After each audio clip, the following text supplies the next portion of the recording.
Moi! We are Mikko and Tanja, and this is Kuriouses.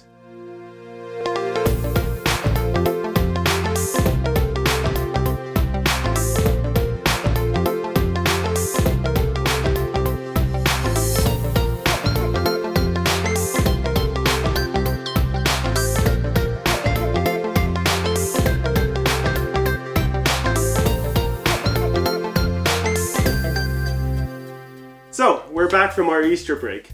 We've got a load of support from you guys offline and online, and we really want to thank you for all the support that you've given us. We're planning on making an episode about all the questions that you have, so you can still post more questions on YouTube, on Facebook, on Instagram about the things that you would like to know, so then we could tell them to you. So, what are we going to do today? Today we are going to talk about the accommodation, which is the biggest part of our travel budget. It would be really easy to travel with unlimited budget and just go to the nearest hotel and sleep really well. But unfortunately we don't have unlimited budget, our budget is quite limited. And we have also kids with us and we are 5 people with one budget. So our accommodation takes quite a lot of planning. So for our accommodation we've got 3 options: hotels, hostels and Airbnb. So, hotels. Yeah, mostly way too expensive because we have 5 people and mostly we would have to take 2 rooms at least. So way too expensive for us. Hostels would be great for a budget traveler, except when we're all on the same budget.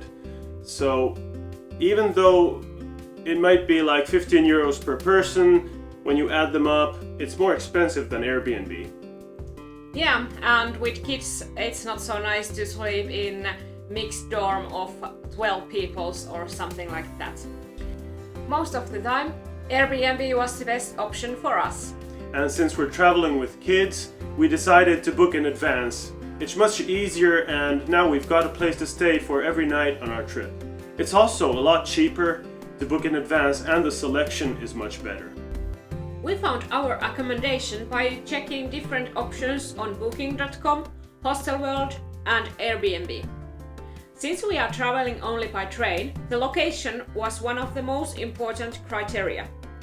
That's why we used the map view in the different apps. We also used Google Maps since the booking apps often don't have a distance measurement in their maps. We selected apartments by checking their price, reviews, look and location. Since we decided not to take sheets with us, it was important to get accommodation that had them included. We also tried to book places with a kitchen, since eating out all the time would be too expensive, and it would be nice to make some of our meals by ourselves. We also tried to get places with washing machines since we're traveling light. These are things that you can generally find in hostels and Airbnbs. If you don't have an account on booking.com or Airbnb, please use the links down there on the description. You can get a 10% discount on booking.com and 35 euros on Airbnb, and also we get a small thank you.